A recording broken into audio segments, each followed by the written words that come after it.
안녕하세요. 8월 5일 수요일입니다. 생명의 삶 큐티 함께 또 나누겠습니다. 로마서 7장 1절에서 6절까지의 말씀입니다. 1절부터 말씀 같이 한번 읽어보시죠. 형제들이여, 내가 율법을 알고 있는 사람들에게 말합니다. 여러분은 율법이 사람이 살아있는 동안에만 그 사람을 지배한다는 것을 알지 못합니까?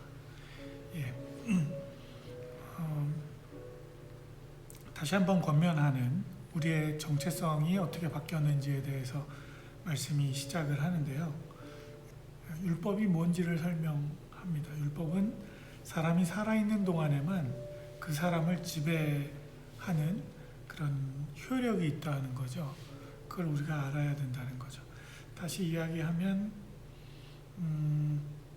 우리가 최근에도 많이 이렇게 접하게 되는 용어이기도 한데, 공소권 없음이라는 거, 불기소 처분되어지는 일들, 더 이상 공소를 제기하지 않는 그런 일들이 언제 일어납니까? 뭔가 그 법에 저촉이 되고 그 일을 통해서 법의 판단을 받아야 되는 상황이 발생했을지라도 그 당사자가 사망하게 되면 그 공소권이 없어지죠. 불기소 처분하게 됩니다. 같은 이야기를 하는 거죠. 그래서 오늘 율법이라는 것이 사람이 살아있는 동안에만 그 사람을 지배한다는 겁니다. 2절에서 그 예를 부부의 관계 안에서 설명을 다시 한번 해 나가는데, 2절 보시면 결혼한 여자가 그 남편이 살아있는 동안에는 법으로 남편에게 매여 있으나 그 남편이 죽으면 남편의 법에서 벗어나게 됩니다. 3절, 그러므로 남편이 아직 살아있을 때 여자가 다른 남자에게 간다면 간음한 여자라 불릴 것입니다. 그러나 만일 남편이 죽으면 그 법에서 벗어나게 되므로 다른 남자에게 가더라도 간음한 여자가 되지 않습니다. 오늘 요 구절은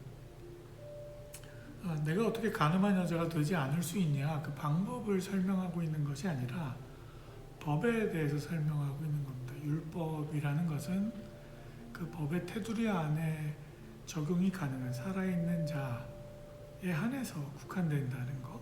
그래서 남편이 함께 삶을 살아가지 못하는 사망의 상태에 놓이게 된다면 그 안에는 간음이라는 다른 외간 남자와의 몸을 섞는 일이 있더라도 남편이 죽은 다음에는 그건 간음죄에 해당하지 않는다는 거죠.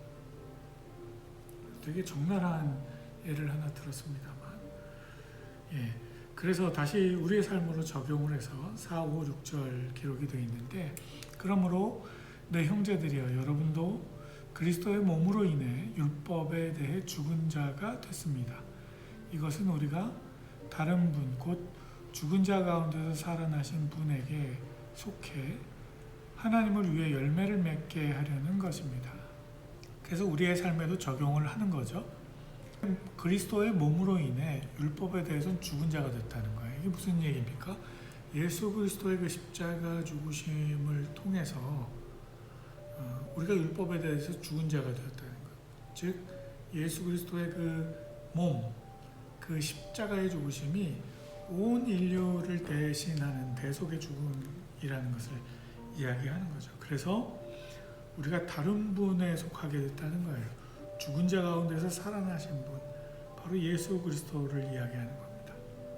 그러면 이전에는 율법에 속해 있었는데 우리가 십자가를 통해서 우리가 죽었기 때문에, 우리의 옛사람이 죽었기 때문에 우리가 앞으로 살아가는 우리의 새로운 삶은 예수 그리스도와 연합한 그리스도께 속한 삶이라는 겁니다. 하나님께 열매를 드리기 위한 삶이라는 겁니다. 5절, 6절 읽어보시죠. 그러니까 이게 이제 5절은 과거의 이야기인데, 우리가 육신에 있을 때는 율법으로 인한 죄의 정욕이 우리 지체 속에서 작용해 죽음에 이르는 열매를 맺게 했습니다. 그렇죠? 6절, 그러나 이제 우리가 우리를 올가매던 것에 대해 죽었으므로 율법에서 벗어났습니다. 할렐루야. 그러므로 우리는 성령의 새로운 것으로 섬기고 문자에 의한 해묵은 것으로 섬기지 않습니다. 우리의 소속이 바뀌었다는 겁니다. 제가 어제 우리의 국적이 바뀌었다고 이야기 드렸었는데 우리의 소속이 바뀐 거예요.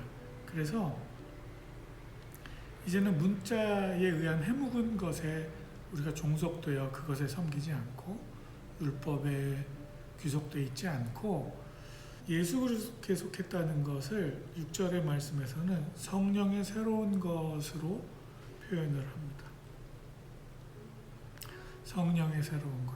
요즘 우리가 사도행전 말씀 함께 주일마다 말씀을 보면서 성령의 임재, 성령의 충만함이 과연 어떤 결과를 가져오는가, 그것이 과연 무엇을 위함인가, 무엇을 목적함인가에 대해서 반복해서 계속 말씀을 보고 있는데 그것이 하나됨이죠. 막힌 담들을 허물어내고 언어로 막혀 있었던 민족들을 헐어내고 또 종교적인 어떤 신념 때문에 막혀 있었던 사마리아 땅을 그 담장을 허물어내고 성령의 열매를 통해서 사랑, 희락, 화평, 온유, 자비, 양성, 충성, 절제, 오래 참음 이런 열매들을 통해서 궁극적으로 원하는 것이 뭐냐는 거죠. 사랑을 통해서 담을 허무는 겁니다. 희락을, 화평을 통해서, 온유함을 통해서 서로 간에 막혀있는 담장을 허물어내는 것. 하나 되게 하기 위함이라는 겁니다. 그래서 우리가 예수께 속한다는 건 하나 되기 위함이죠. 그래서 우리가 오늘 말씀을 보시면서 우리가 이제는 더 이상 율법에 대한 두려움을 벗어내야 되는 겁니다. 그것은 율법이 우리를 더 이상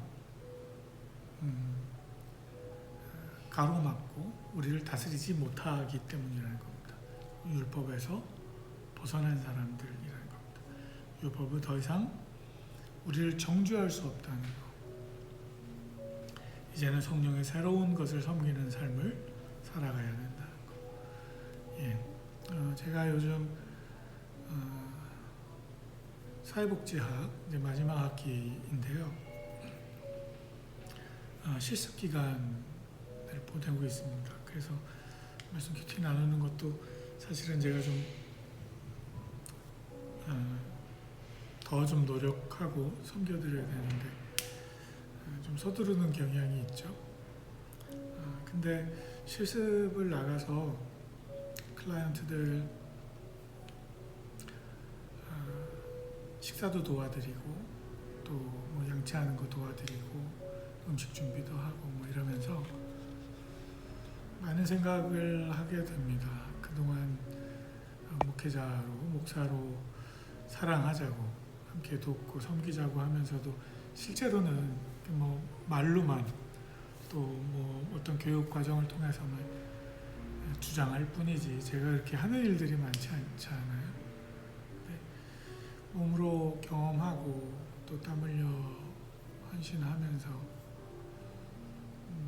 배우는 일들이 많이 있는 것 같습니다. 주께서 담을 허물어내는 일이 무엇인지 우리가 궁극적으로 우리의 삶이 어떤 지향점을 가지고 살아가야 되는지 사실은 예수 그리스도의 그 삶을 따라 본받는 삶은 멀리 있는 일이 아닌 것 같습니다.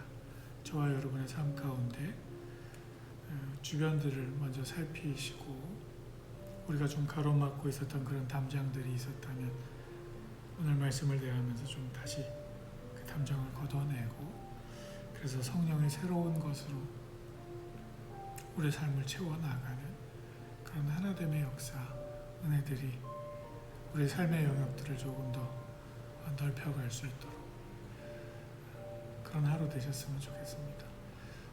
이번 주 다음 주까지 장마가 계속된다고 하는데 비 피해 없도록 관리 철저히 잘 하시고 또 말씀으로 주변들 먼저 살피시고 도움의 그 기회가 된다면 서로 돕고 섬기는 그런 저와 여러분들의 삶 되실 수 있기를 예수님의 이름으로 간절히 축원드립니다. 오늘도 복음 안에서 복된 한 걸음 더 나아가시는 귀한 삶 되시기를 바랍니다. 감사합니다.